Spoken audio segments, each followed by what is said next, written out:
John Cheeseborough, one of our graduates from the Global Finance, Trade, and Economic Integration program, graduated in 2009. He's a Senior International Trade Specialist with the U.S. Department of Commerce in Washington, D.C. Bina Hussain graduated last year, MA in International Studies, now the Assistant Director at the Atlantic Council. Sean Russell, MA in International Security from 2012, now Senior Intelligence Analyst for Africa at DIA. Kiki Fornito graduated in 2012, MA in International Development, now Development Associate at Build Change, which is here in Denver. Unfortunately, our graduate from the Conflict Resolution Program, Angela Wolcott, is no longer able to join us. So I do apologize she wasn't able to make it today.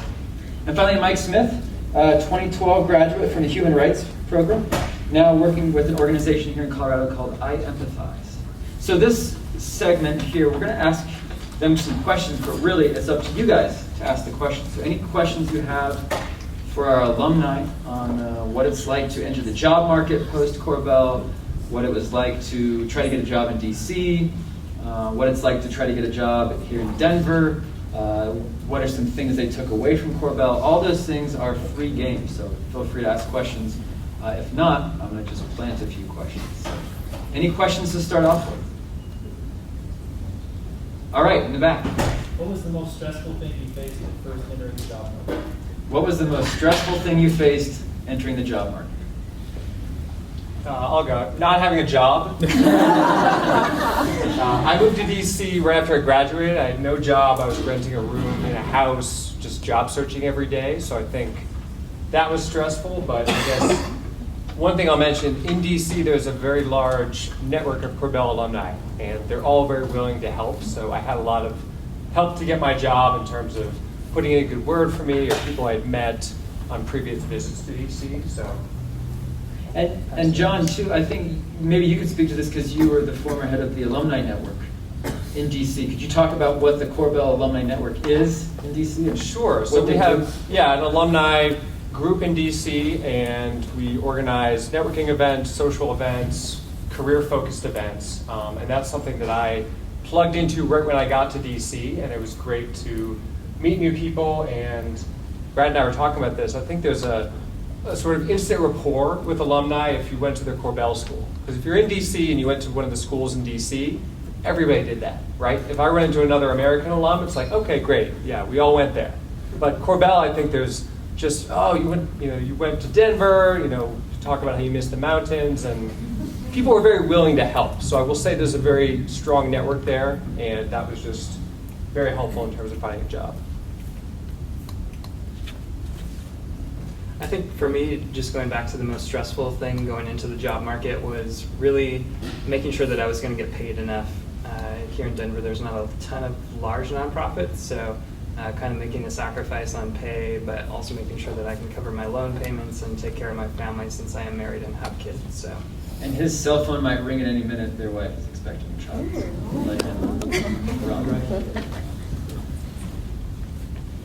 Anyone else want to tackle that one?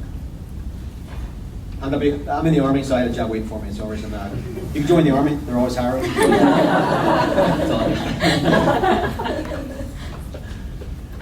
Go ahead. I was just going to say I'm pretty similar to Mike because I'm here in Denver, so it was definitely a balance of trying to stay in the international development world, but staying here and getting paid for it. So my internship during Korbel actually turned into a job, but it wasn't international. It was like a local community development organization.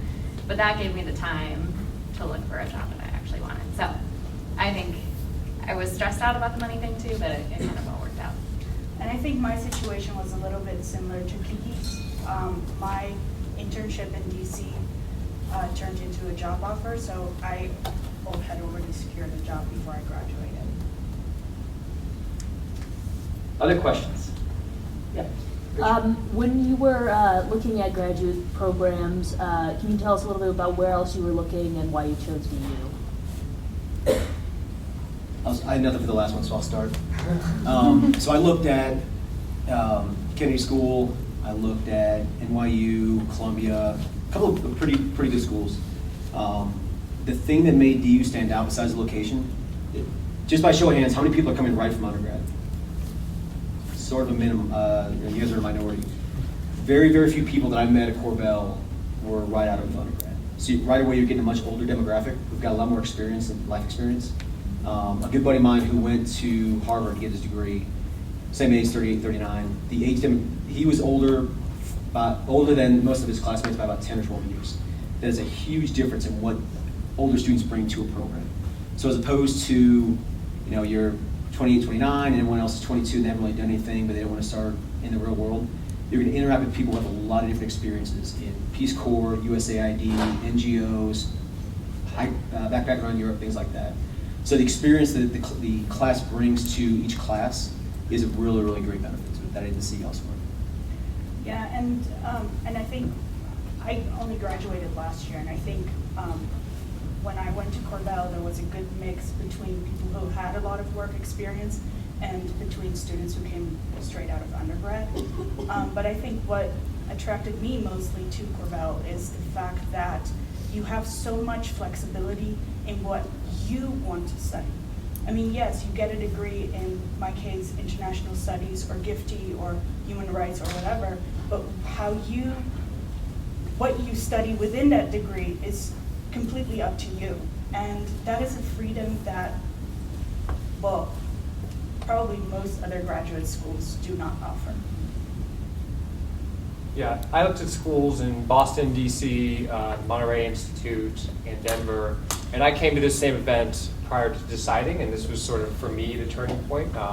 Just being able to meet the faculty, meet current students and alumni, and I think the flexibility that Mina mentioned is huge, and then also the access to faculty. Like being able to just regularly see them in office hours. I think a lot of the faculty at some of the schools, especially in DC, they're very busy, they're not necessarily teaching the class, it's really hard to go see them. And here I was just impressed with the fact that I can go, I was a research assistant with Professor Hughes here for my time here, and just the access you get to faculty I think is very unique to Korbel. There was another question towards the front. Maybe we answered it. Yeah. Where did you do your internships when you went to Korbel? I did my internship with Atlantic Council, who's now my employer. I did 3 different internships when I was at Korbel. I would kind of echo what's already been said, that it was an amazing opportunity to see what kind of field I wanted to get into, as well as what kind of field I did not want to get into.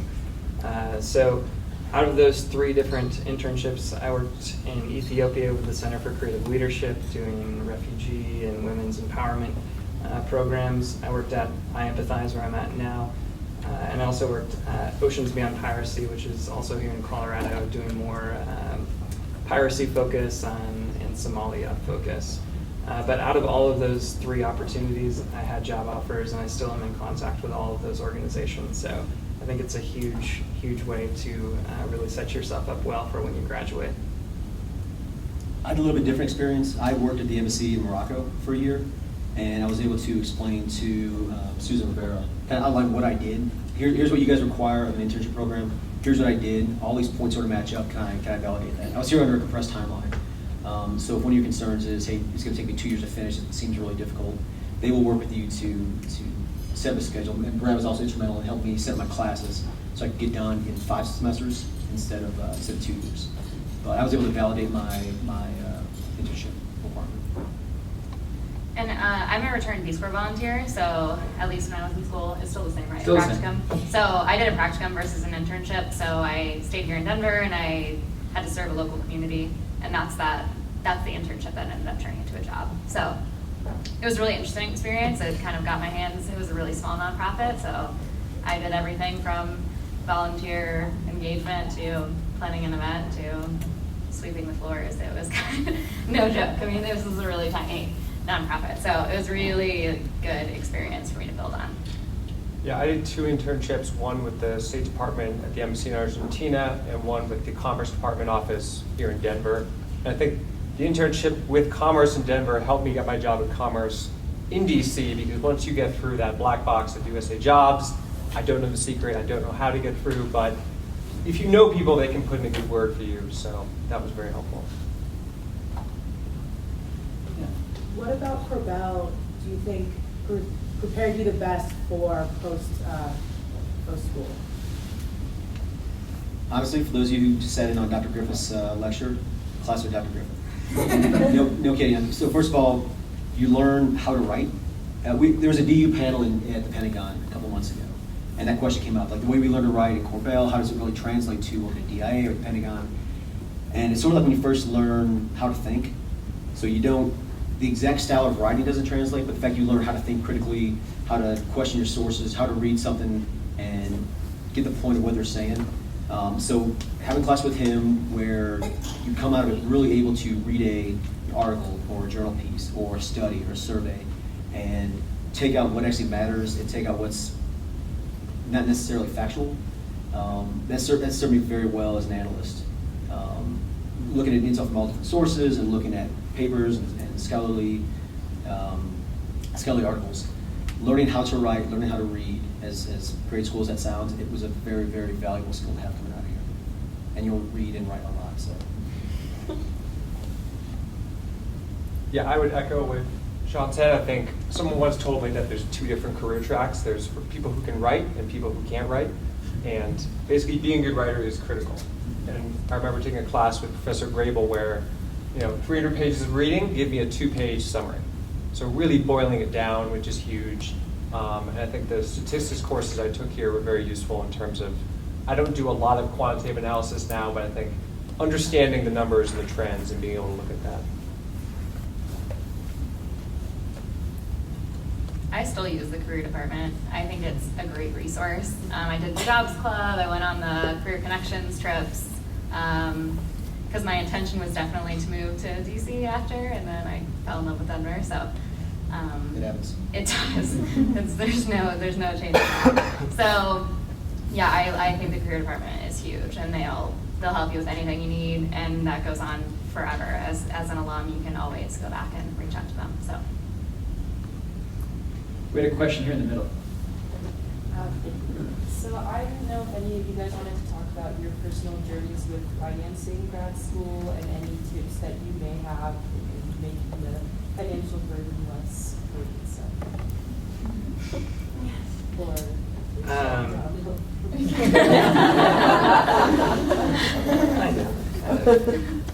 So I took out loans.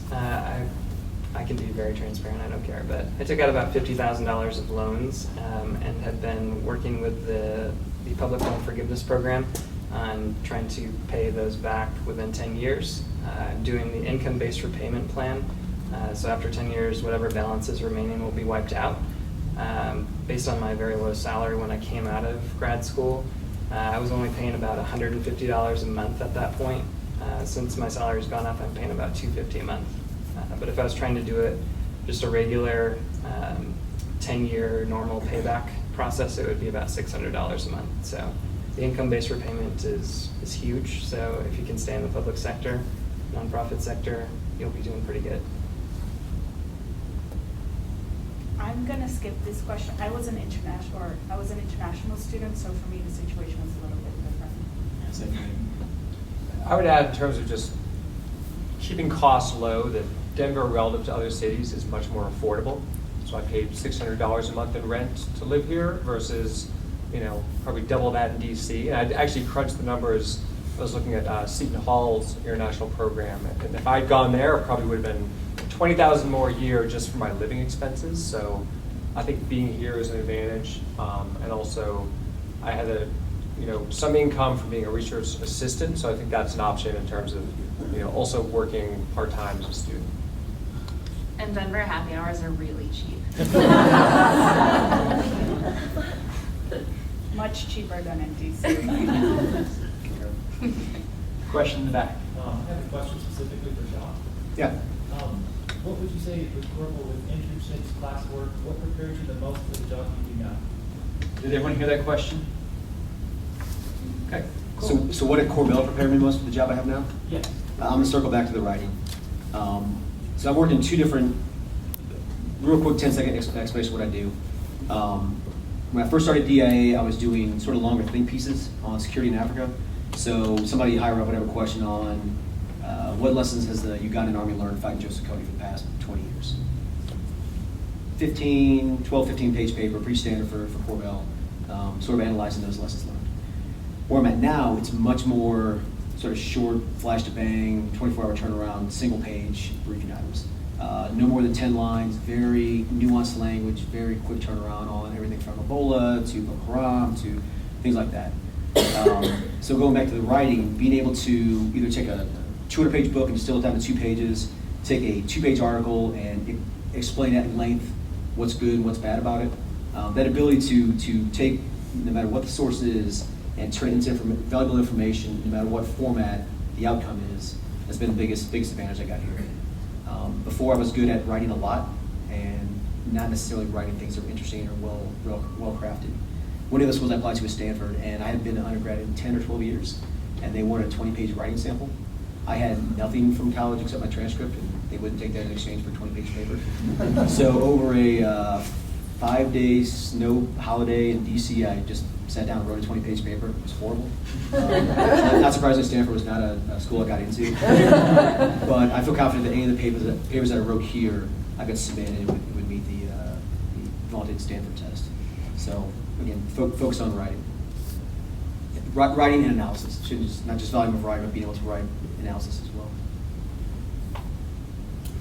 Right here? No. Let me stand up because I can't really see more, but what's something that you wish you would have known when first starting the program that you know now? I should have taken fundraising classes. Really. Live in Denver. So we live down in Highlands Ranch. If you haven't had the opportunity to go down there, don't. Suburban social graveyard. Lots of room, lots of space, nothing going on. All the Fuddruckers and shenanigans you want, but there's no soul to that place. No kidding.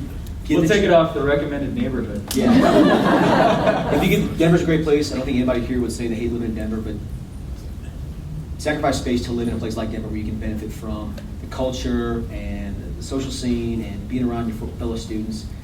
We would invite people from my class out to for parties or for things that happen down there. And they're like, yeah, it's a long drive, and it is. So live downtown.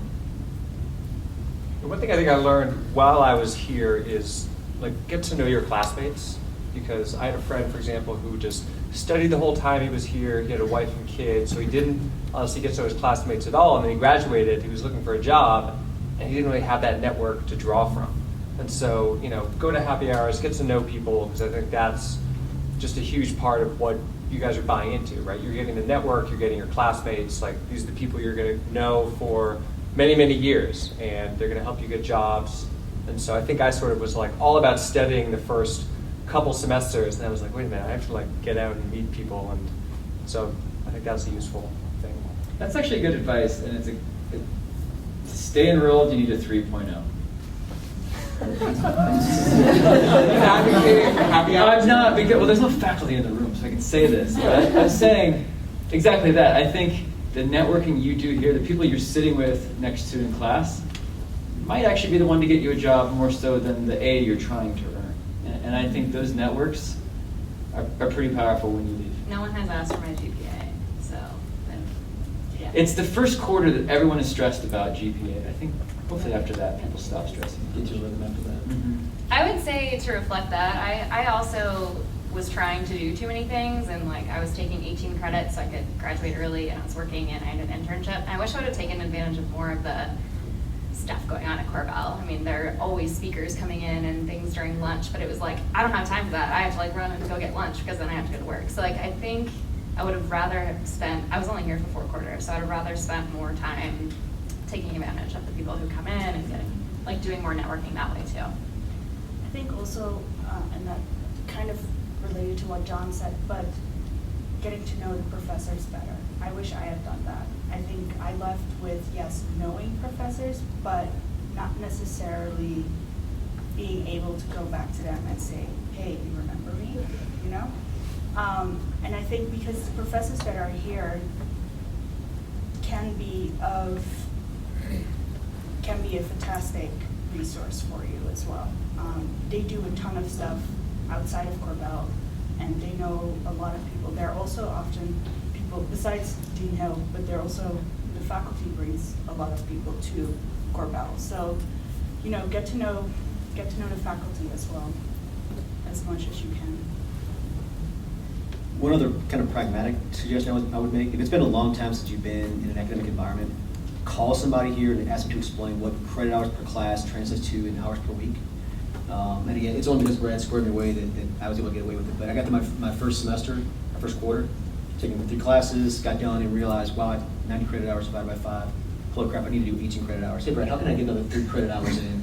And he worked with me and got it taken care of. But if it's been a while since you've been in this environment, don't be afraid to swallow your pride, make the phone call and say, hey, I have to finish in 4 quarters. I have to finish in 5 quarters. What does it actually translate to in number of classes per week, number of credit hours? How does this whole thing about a thesis versus a long paper, how does that work? So know what you're getting into so you're not surprised when it's 2 weeks before the end of the quarter and you've got to do a 3 credit hour class. Don't do what Sean did. No.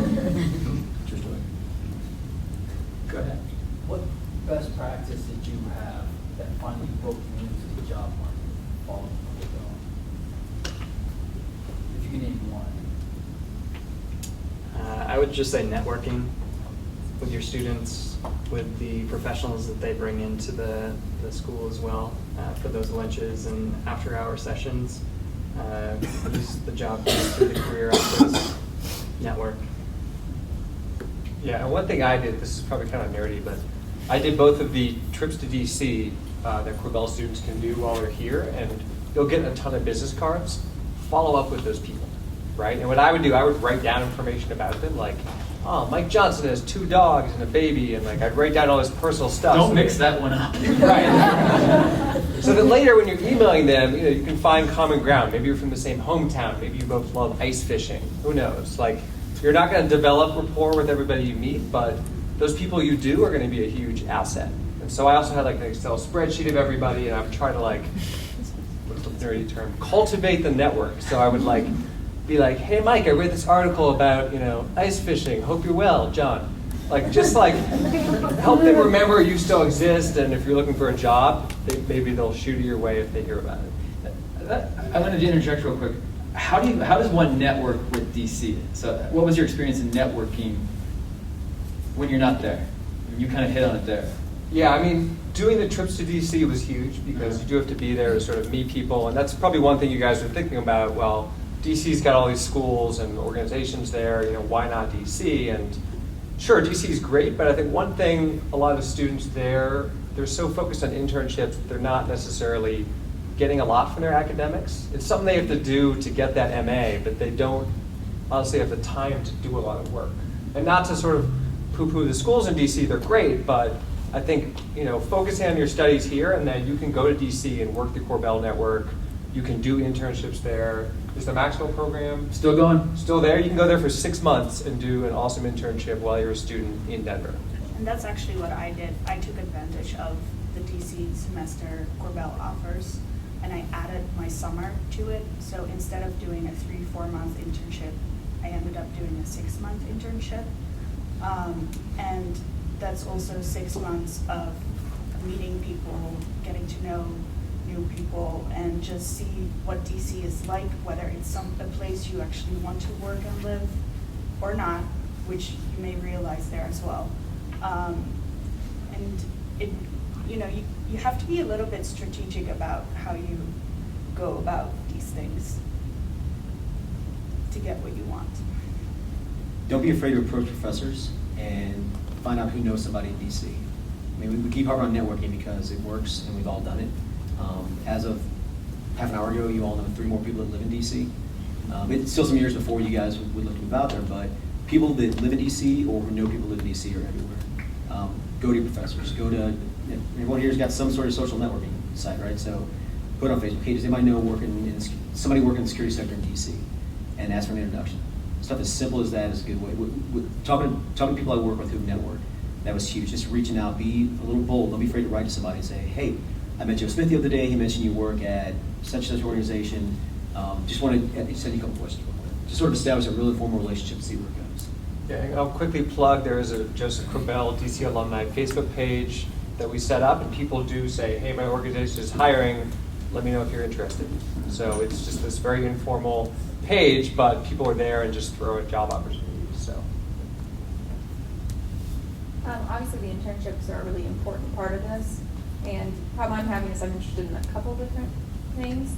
So how would you explain, besides using just the resources at Joseph Korbel, what did you do to help kind of choose your internship or research them? What would you recommend? Like, is it mostly just the resources here, or did you do something independently? So when I started Korbel, I was in the international studies program, but I was very human rights focused. And in the end, I came out being far more energy security,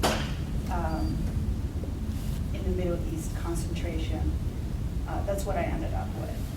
And I think you should be completely open to explore different options, different classes. If you can do multiple internships, go for it. You can maybe even find part-time internships here in Denver.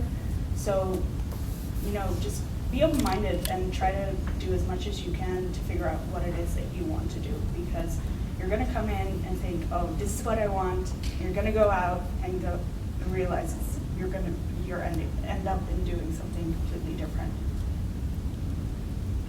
Yeah, I would say, utilize the Career Services Office because they have, lists of organizations and what they do. And I didn't know what the Government Accountability Office was till I was a student here. They're a big government organization. They do cool stuff, but I didn't learn about that till I was in school.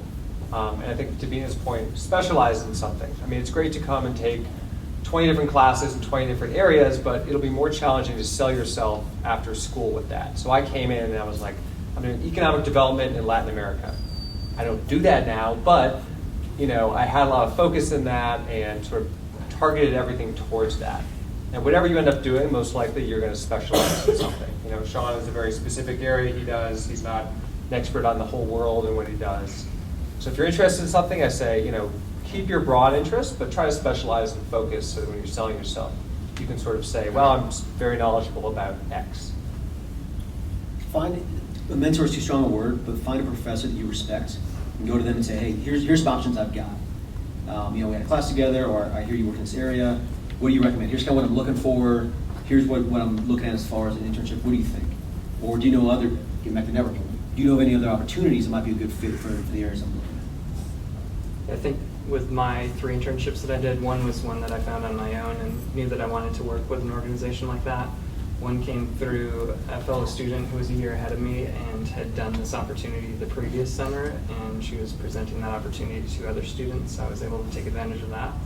And the last one came through the career office and one of the events that they put on, and me being exposed to a new opportunity and going through that. So.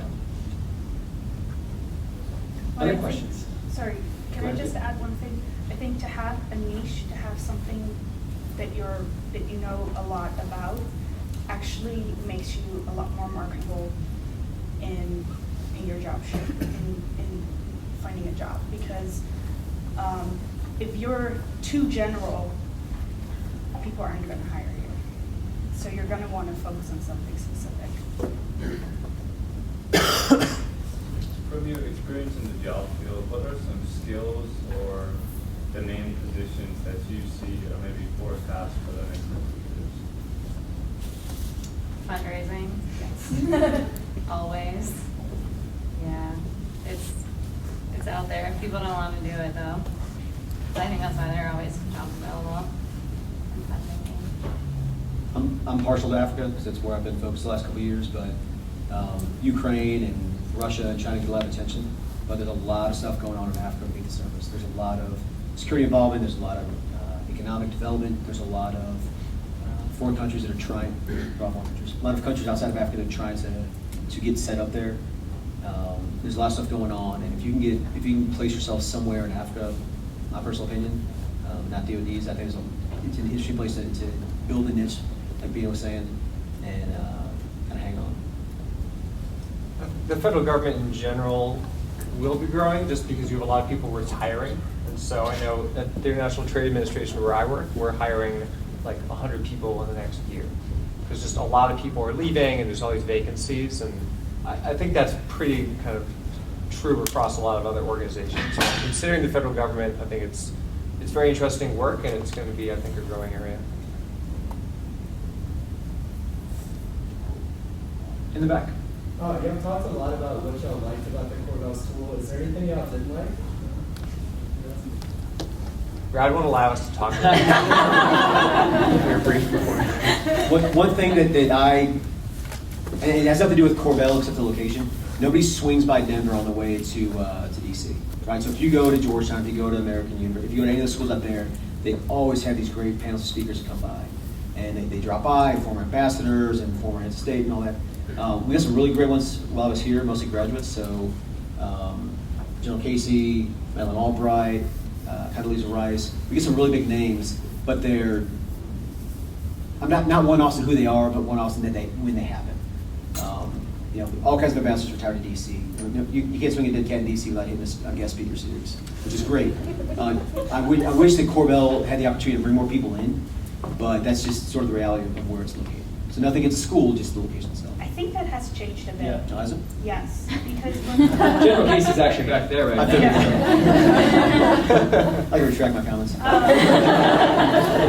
Because when I went to grad school, we actually had a lot of people coming from DC and elsewhere to speak at Korbel and panels. So I think that has actually increased quite a bit. Yeah, I mean, the location, I think, can be a challenge, but I did a lot of like phone informational interviews with people, and you can still make it work, and you get to live in an amazing city. I mean, you'll probably end up in DC at some point, and DC is great, but I think the mountains, just people here are like amazingly friendly. Like this morning at Starbucks, like people were being really nice. I'm used to people in DC, and I was like, I think the woman at the counter was like, "How are you doing?" And I just didn't answer because I didn't think she was like asking a question. I was like, "Oh, you're talking to me like you're actually being nice, and I'm being like this jerk from DC." So that's the very nice thing about being here. You mentioned about your interest in living in the city and regret not doing that. What were other people's living situations with respect to proximity to the campus, and what's your take on that? The first year I lived about a mile away, and I walked every day or whenever I had to be here. And then the second year I lived like right there, a block from campus. That was amazing. I think I spent a lot of time on campus. I did a lot of things next to my studies, like I was active in student groups and things like that, so I organized a lot of things as well. But you end up just spending a lot of time at the library, now that we have a library. And you'll notice that most of your friends live around here too. And yes, we did go downtown every now and then, but life was mainly happening over here for us. Yeah, I think when I was a student here, I was just living maybe 3 miles away from campus. My wife and I were paying like $500 a month to live in a house with a couple other people. But we had tons of space. We have a pet, so the pet could be outside. But now we've been here for a while, and we live closer to downtown, and I think there's a lot of fun areas downtown, and it's not terribly expensive yet. You still get a free public transportation pass. Public transport's not the best in Denver, but it definitely works. And so if you get on the right bus line or the right light rail line, you can get down to campus within 10 minutes. And I think it would be a lot of fun to live up there. But also there's plenty of housing right next to campus, which is obviously a big advantage too. Yeah, I lived near downtown my first year at like Downing and Colfax, just because I wanted to have like a separate world from school because I was here so much, but then it was nice to like be near restaurants and bars and other stuff. And actually in Boulder my second year, my wife had an internship there where it was like, she was working 5 days a week somewhere there, and so I would come into class 3 days a week here. It actually wasn't bad. It's like a 45-minute drive, and Boulder's really beautiful. So I live pretty close to campus, and now, I have been living like really close to downtown. And I'd say like during school it was nice to live nearby, and we always our class was really close. Like we had a lot of parties, and they were always really nearby. So yeah, it's kind of nice to be able to walk or bike around. And then because the light rail stop's just right up there, it's super easy to get downtown and come back without having to drive, which was So, that's my 2 cents. Downtown is great now, but I think for when I was in school, I preferred being in this area. We have time for one final question. I saw a hand in the back. What features of Denver make it an international city in your perception? What features of Denver make it an international city? Isn't it an international studies school? I will say, I was mentioned that a speaker, we don't get as many because people don't stop through. The good news is, if they do, we're the only show in town. So we're not competing with other people. If there's a big name in town, they're pretty much stopping by here. I mean, there are a lot of sort of international companies based here. Newmont Mining would be a big one that comes to mind. A lot of refugees here. I actually worked with like a refugee resettlement organization when I was here, and so if you're looking for volunteer opportunities in that sense, there's kind of populations from across the globe in Denver.